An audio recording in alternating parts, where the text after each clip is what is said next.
Agile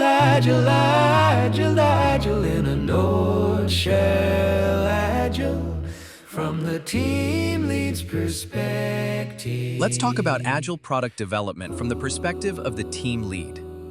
Here's Sam. Sam is a team lead. Sam's team is developing a product for the company. Sam doesn't know all the details yet, but Sam and the team know why the product is being built, what problem it will solve, and for whom. Sam talks about this vision all the time. Here are the stakeholders, the people who will use, support, or be affected by the product or service being developed. The team's vision is that these people will love the system, use it frequently, and recommend it to others. Both Sam and the stakeholders have many ideas, and Sam helps turning these into concrete work items. For example, if the product were a car-sharing service, a work item could be verify driver's license. Now, someone has to build the system. Here's the team. A small, cross-functional, self-organizing team. Since this is an agile team, they don't build until a big bang release at the end. Instead, they release early and often. In this case, they usually produce 3 to 6 work items per sprint. That's their capacity. Capacity is easy to measure. Just count the number of work items done per sprint. Some teams like to add a multiplier to work items. They count big items as 8s, and they count the smallest item as 1s. This multiplier is called story points. Story points are optional. Only having 1s can keep things simple. To maintain this pace, the team invests heavily in processes and tools. They simplify, standardize, and automate whenever possible. The problem is, stakeholders keep asking for all kinds of things, and they won't limit themselves to 3 to 6 ideas per sprint. The team also has lots of ideas and wishes. Every time they learn from their product in operation, they get even more ideas. What happens if we try to do everything? Overflow. Suppose the team starts working on 10 work items per sprint. If input is 10 and output is 3 to 6, the team gets overloaded. That causes multitasking, demotivation, and lower quality. A lose-lose situation. It's like pulling grass to make it grow faster, or cramming more cars onto an already jammed highway. It doesn't work. So, what do we do? The solution is to look back at the team's past velocity. The team says, "We've finished 3 to 6 work items per sprint recently. That's our current velocity. Nobody is on holidays, so we expect our capacity for this sprint is also 3 to 6 work items." Sam's job is to figure out, from all possible work items, which ones to deliver next. A side effect is that a queue forms in front of the team. In Agile, this queue is called the backlog. The backlog needs to be managed. If work items are identified at 10 work items per sprint, and the team only delivers 3 to 6, the backlog grows. Soon, you have a 6-month-long wish list. That means every work item delivered was requested 6 months ago. How agile is that? There are 3 ways to stop the backlog from getting out of control: prioritizing, slicing, and saying no. No is the most important word for a team lead, and Sam practices it daily. Saying yes is easy, but you'll get people's hope up and you'll have to disappoint them later. Then there is prioritizing. Sam decides what to build now, what later, and how long the list should be. Prioritizing is a hard job, so Sam collaborates on this with the team and stakeholders. They call this collaboration backlog management or refinement. To prioritize, Sam needs some idea of value and size. Some work items are critical, others are nice to have. Some count as 8, others count as 1. Value and size help Sam prioritize intelligently. Bigger doesn't mean better. Think of any system you use. There's probably a simple feature you use daily and a huge feature you never touch. Sam guesses value and size with the team, because guessing is all anyone can do. Backlog management also means slicing, breaking work items into bite-sized pieces, preferably just a few days of work each.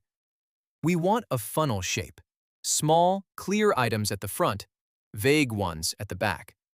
Slicing items just in time lets us use the latest insights. Sam runs a backlog refinement workshop every Wednesday from 11 to 12. The whole team attends, sometimes stakeholders too. The agenda varies: estimation, slicing work items, clarifying acceptance criteria, adding new work, removing obsolete work, and evaluating deadlines. The point is to build the best ideas you have. If you get better ideas tomorrow, the sequence might change. The collaboration around value and size is more important than the resulting numbers. It's about learning together. Every time the team delivers something, they learn from the value and size forecasts, and they get better at guessing. Feedback loops are your friend. The team uses dashboards and retrospectives to learn from their past forecasts and improve future forecasts. Notice the theme: communication. Agile leadership is all about communication. Experienced team leads emphasize passion and communication. That's why the first principle of the Agile Manifesto is individuals and interactions over processes and tools. Sam's job isn't spoon-feeding the team with work items. That's boring and ineffective. Sam ensures everyone understands the vision, that the team talks directly to stakeholders, and they are involved in the plans. This way, Sam ensures that the team is committed to the work. Furthermore, Sam cultivates a safe environment for the team, where they can openly address problems and learn from each other's failures. Learning fast, through frequent deliveries, gives them the confidence to push boundaries. The resulting trust enables the team to make daily trade-offs on their own, while Sam focuses on the bigger picture. Let's take a look at a few of the trade-offs that need to be made by Sam and the team. First, there's a trade-off between different types of value. There's knowledge value and business value. Knowledge can be considered the opposite of risk. Early in the project, uncertainty and risk are our enemy. There's business risk. Are we building the right thing? And there's technical risk. Will it work on the platform that we want to run it on? Will it scale? And there's cost and schedule risk. Can we finish the product in a reasonable amount of time for a reasonable amount of money? So when uncertainty is high, our focus is knowledge acquisition. We focus on things like prototypes or experiments. Maybe not too exciting for the customers, but still valuable because we are reducing risk. From a customer value perspective, the curve looks like this. In the beginning, as uncertainty is reduced, we gradually focus increasingly on customer value. We know what we're going to build and how, so just do it. And by doing the highest value work items first, we get this nice steep value curve. And then gradually, the value curve starts flattening out. We've built the most important stuff, and now we're just adding the cherries on top. At this point, Sam and the team may decide to trim the tail, cut right here, and move on to another more important project, or maybe start a whole new feature area within the same product. That is business agility. This leads to the trade-off between new product development and old product improvement. We tend to look at the introduction of a new product as a project, but project is a confusing term here because it implies that product development ends. However, the product is never really finished. There's always maintenance and improvements to be done until a product reaches the end of its life and is shut down. So when a team starts developing a new product, what happens to their last one? Handing off a product from one team to another is expensive and risky. So a more common scenario is that the team continues maintaining the old product while developing the new one. That's why teams don't really have product backlogs. They have a team backlog, and it can be a mix of stuff from different products. The team needs to continuously make trade-offs between these. Another trade-off is short-term versus long-term thinking. What should we build next? Should we do that urgent fix or build that awesome new thing that will blow the users away? We need to continuously balance between reactive work and proactive work, or firefighting and fire prevention. My advice is to time box both. You could do the long-term work in the mornings until lunch, and then do the short-term fixes. Tweak the time boxes so they strike the right balance for your product. This relates to a fourth trade-off. Should we focus on building the right thing, or building the thing right, or perhaps building it fast? Ideally, we want all three, but it's challenging to find the balance. Suppose we are here, trying to build the perfect product with the perfect architecture. If we spend too much time trying to get it perfect, we may miss the launch window or run into cash flow problems. Or suppose we're here, rushing to turn a prototype into a useful product. Great for the short term, perhaps, but in the long term, we might be drowning in technical debt, fixing problems all the time, and our velocity will approach zero. Or suppose we are here, building a beautiful cruise ship in record time. Except the users didn't need a cruise ship, they needed a canoe. Team lead tends to focus on building the right thing. Developers, or engineers, tend to focus on building the thing right. And Scrum Masters or Agile coaches tend to focus on learning fast. So there's a healthy tension here between the team roles. Speed is actually worth emphasizing because a short feedback loop will accelerate learning, so you'll more quickly learn what the right thing is and how to build it right. However, all three perspectives are important, so keep trying to find the balance. Now let's take a look at forecasting. Once in a while, a stakeholder will call Sam and say, "Hey, when will my stuff be done?" Or, "How much of my stuff will be done by Christmas?" As team lead, Sam is responsible for expectations management, or more importantly, realistic expectations management. And that means no lying. It's not really that difficult to make a forecast, as long as it doesn't have to be exact. If you measure the velocity of your team, you could draw a work item burn-up chart like this. This chart shows the cumulative number of work items delivered over time. Note the difference. This curve shows output, while that curve shows outcome. That's the output, and that's the outcome that we hope it will achieve.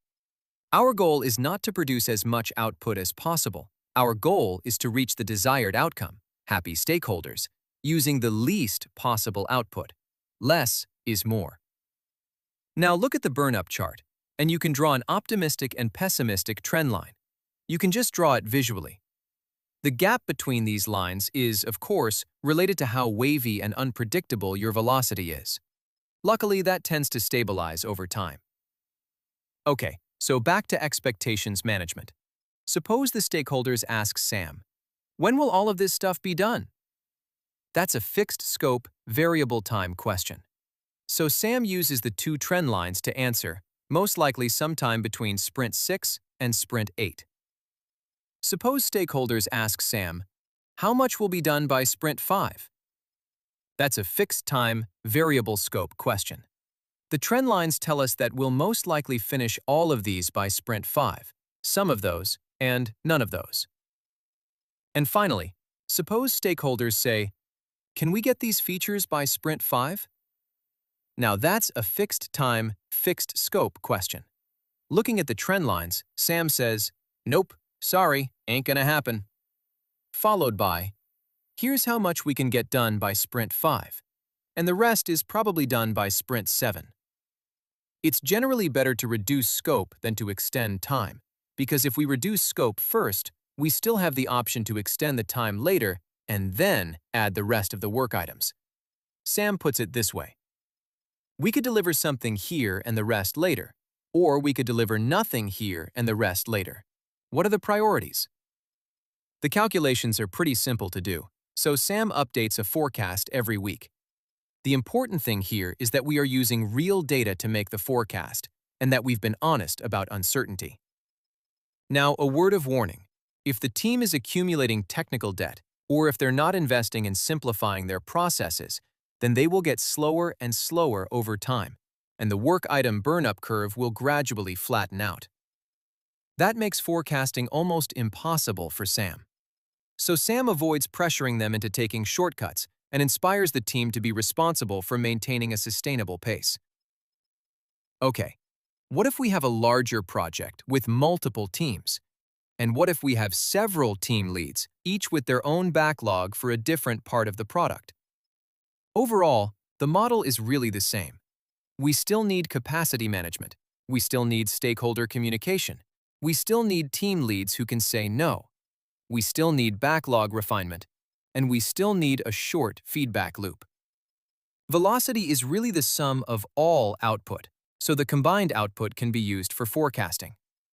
In a multiple team scenario, however, the team leads have an important additional responsibility: to talk to each other.